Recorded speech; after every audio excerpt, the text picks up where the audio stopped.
नमस्कार, स्वागत है आपका रिपोर्ट राजस्थान में। मैं हूं कर्णिका। तो शुरू करते हैं इस वक्त की बड़ी खबरों के साथ। इंडियन प्रीमियर लीग 17 मई से फिर शुरू होगा।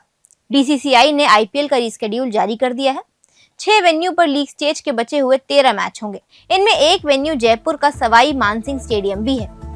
बीसीसीआई ने जयपुर में 3 मैच कराने का फैसला किया है। जयपुर में राजस्थान रॉयल्स और पंजाब किंग्स का स्थगित हुआ मुकाबला अब 18 मई को खेला जाएगा। इसके साथ ही पंजाब किंग्स के 2 और मैच जयपुर में होंगे।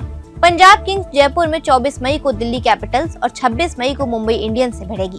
जयपुर के दर्शकों को एक बार फिर रोहित शर्मा की बैटिंग देखने का मौका मिलेगा। राजस्थान रॉयल्स के वाइस प्रेसिडेंट राजीव खन्ना ने बताया कि भारत और पाकिस्तान के बीच सीज फायर के बाद अब आईपीएल का नया शेड्यूल जारी हो गया है। इसके तहत जयपुर में आईपीएल के कुल 3 मैच का आयोजन किया जाएगा। बीसीसीआई ने पंजाब किंग्स के मैच भी जयपुर शिफ्ट करने का फैसला किया है, इसलिए पंजाब के तीनों मैच भी जयपुर में होंगे। भारत पाक के बीच उपजे तनाव से जुड़े मामलों में पाकिस्तान का साथ देना टर्की को भारी पड़ा है।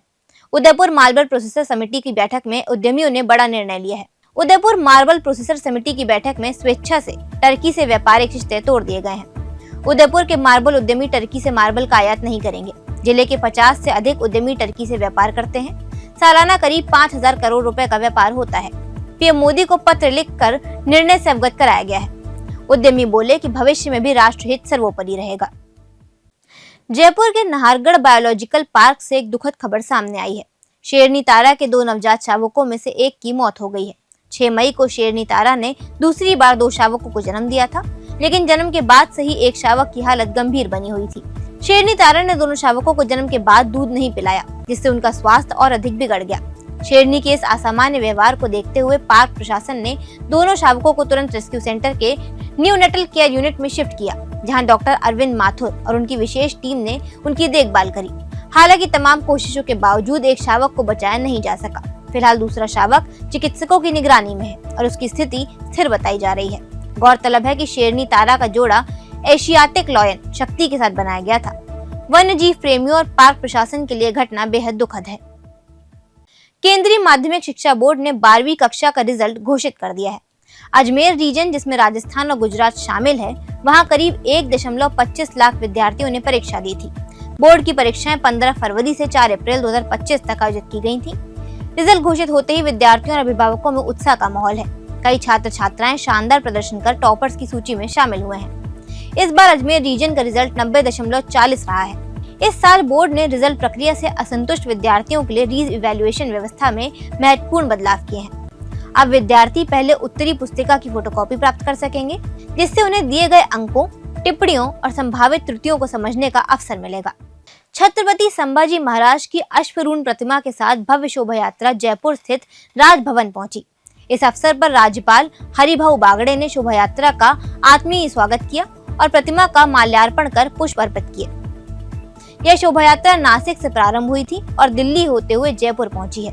राजभवन में मंगलवार को छत्रपति संभाजी महाराज जयंती उत्सव हर्षोल्लास के साथ मनाया गया। समारोह के दौरान राज्यपाल बागड़े ने नासिक से आई अश्वरूढ़ प्रतिमा की विधिवत पूजा अर्चना की और शोभा यात्रा का अभिनंदन किया। राज्यपाल ने इस अवसर पर अपने संबोधन में कहा, छत्रपति संभाजी महाराज एक धर्माभिमानी योद्धा थे, जिन्होंने अत्याचारी औरंगजेब के दमन का सामना किया, लेकिन राष्ट्र और धर्म के स्वाभिमान से कभी समझौता नहीं किया। छत्रपति संभाजी राजे का औरंगजेब ने बहुत सारा उन्हीं को तकलीफ दी, उनकी जीवा काटी, आग फोड़े, शरीर के टुकड़े टुकड़े किए। ये केवल तुम हिंदू धर्म छोड़ो और मुस्लिम धर्म में आओ, इस कारण औरंगजेब ने उन्हें मारा है। लेकिन संभाजी राजे ये छत्रपति शिवाजी महाराज के सुपुत्र थे और शिवाजी महाराज में भी हिंदवी स्वराज्य की स्थापना की थी और इसीलिए हिंदुत्व की संभाजी महाराज के मन में, दिल में कूट कूट कर हिंदू धर्म की बात थी और इस कारण वो अपना धर्म नहीं छोड़ना चाहते थे, चाहे कुछ भी हो। और ऐसी स्थिति में हमारे छत्रपति संभाजी महाराज देश धर्म पर मिटने वाला एक ही शिवा का छावा था। ये हमारे महाराष्ट्र में घुसते थे, बोलते थे और उन्होंने वो सही करके दिखाया। कल उनकी जयंती के लिए आप सभी उन्हें प्रणाम करें, उन्हें श्रद्धांजलि दे। धन्यवाद। जयपुर में बीजेपी प्रदेश कार्यालय में प्रेस वार्ता करते हुए प्रदेश अध्यक्ष मदन राठौड़ ने ऑपरेशन सिंदूर को लेकर बड़ा बयान दिया। उन्होंने कहा कि हमारे विरोधी पूछ रहे हैं सीज फायर क्यों किया। हमारा उद्देश्य पाकिस्तान को हथियाना नहीं था, बल्कि आतंकवाद का खात्मा था। राठौड़ ने कहा कि विपक्ष को सवाल करने का अधिकार है, लेकिन उसे धैर्य भी रखना चाहिए। इस बार विपक्ष की भूमिका सराहनीय रही। कुछ कूटनीतिक बातें होती हैं जिन्हें सार्वजनिक नहीं किया जा सकता। उन्होंने कहा, हमने आतंकवाद को पनाह देने वाले, उसे पोषित करने वाले और आतंकवादियों को मार्गदर्शन देने वालों को खत्म किया। पाकिस्तान के आम नागरिकों को कोई नुकसान नहीं पहुंचाया गया। एक बात मैं बताऊं, विपक्षियों को थोड़ा धैर्य रखना चाहिए। मैं तो धन्यवाद दे रहा हूं विपक्ष को भी इस बार कि उन्होंने राष्ट्रभक्ति दिखाई। उस समय कोई प्रश्न नहीं किए।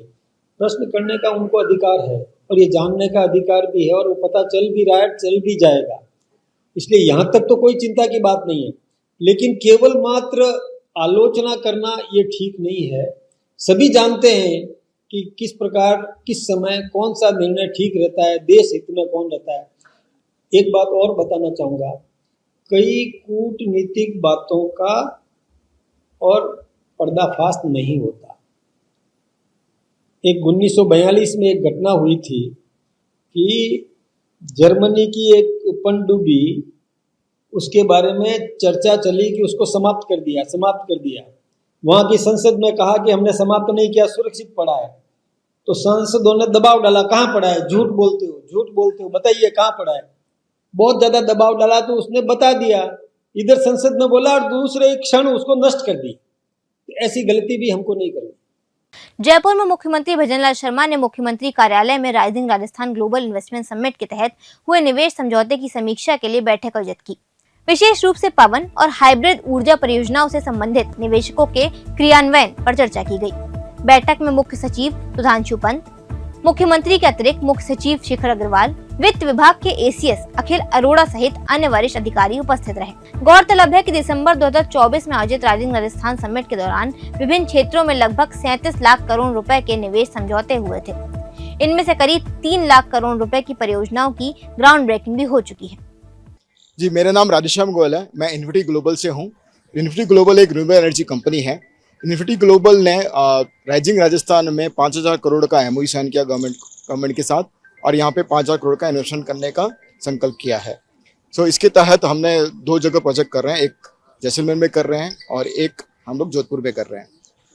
ये आज मुख्यमंत्री जी ने खुद सबको बुला के, सारे इन्वेस्टर को बुला के जो भी एमओयू साइन हुए हैं उसकी उन्होंने प्रोग्रेस की समीक्षा ली और जो भी समस्याएं आ रही हैं, जो भी बाधाएं आ रही हैं प्रोजेक्ट को करने के, इन्वेस्टमेंट करने के लिए, उसको उन्होंने सुना, धैर्यपूर्ण सुना और उसका निवारण करने का आश्वासन दिया। मुख्यमंत्री जी ने यहाँ पे इन्वेस्टमेंट करने के लिए, राजस्थान में इन्वेस्टमेंट करने के लिए जो भी अनुकूल परिस्थितियाँ होती हैं उसको उन्होंने करने के लिए हमको आश्वासन दिया है।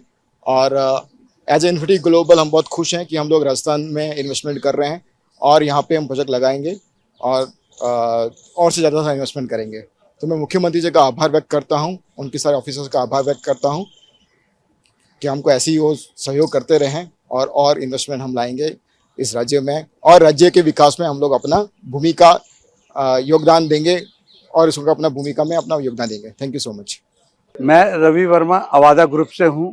हम इस राज्य में पहले से भी निवेशक हैं और आज माननीय मुख्यमंत्री जी ने हम लोगों को बुलाया और हमारी समस्याओं को सुना और हमारे प्लान्स को भी सुना।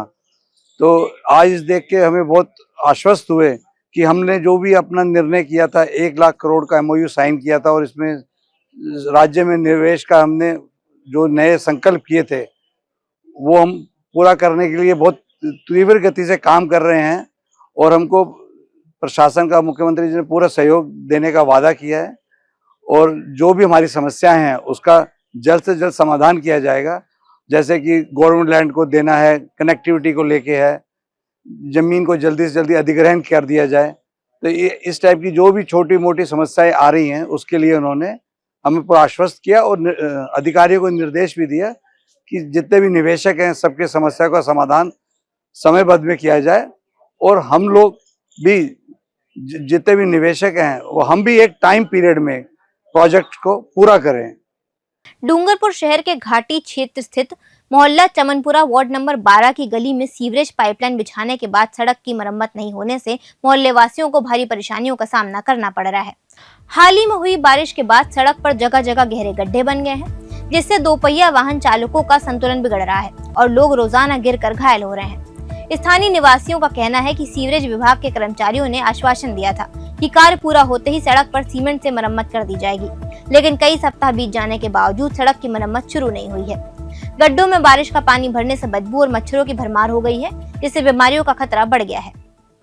पुलिस कांस्टेबल भर्ती परीक्षा की संशोधित विज्ञप्ति जारी की गई है। इसके बाद अब प्रदेश में कुल 10,000 पदों पर पुलिस कांस्टेबल की भर्ती की जाएगी। इससे पहले प्रदेश भर में 9,617 पदों पर पुलिस कांस्टेबल की भर्ती करने का फैसला किया गया था। इसकी आवेदन प्रक्रिया शुरू हो गई थी। सरकार ने 387 पदों की बढ़ोतरी कर अब प्रदेश भर में कुल 10,000 पदों पर पुलिस कांस्टेबल की भर्ती करने का फैसला किया है। इसके लिए 12वीं पास कर चुके अभ्यर्थी राजस्थान पुलिस की ऑफिशियल वेबसाइट पर जाकर 17 मई तक ऑनलाइन अप्लाई कर सकते हैं। इसके बाद रिटन और फिजिकल के आधार पर अभ्यर्थियों का सिलेक्शन किया जाएगा। सिरोही के आबू रोड जीको थाना क्षेत्र के माल्यावास रोड स्थित औद्योगिक क्षेत्र में प्लास्टिक के दाने बनाने वाली फैक्ट्री में आग लग गई। आग लगने की सूचना मिलते ही पुलिस टीम मौके पर पहुंची। पुलिस ने तुरंत नगर पालिका और गेल इंडिया की दमकल को सूचित किया। दोनों दमकल वाहनों की मदद से करीब 1 घंटे की मेहनत के बाद आग पर काबू पाया गया। जीको थाना हेड कांस्टेबल केसाराम के अनुसार फैक्ट्री के एक हॉल में रखे प्लास्टिक के कबाड़ में शॉर्ट सर्किट से आग लगी। संभावना जताई जा रही है कि हादसे में लगभग 6 से 7 लाख रुपए तक का नुकसान हुआ है। राजस्थान की राजधानी जयपुर में मौसम ने अचानक करवट ली और तेज हवाओं, धूल भरी आंधी के बाद झमाझम बारिश का दौर शुरू हो गया। शहर में गुरुवार शाम से शुरू हुई बारिश ने लोगों को भीषण गर्मी से राहत दी है।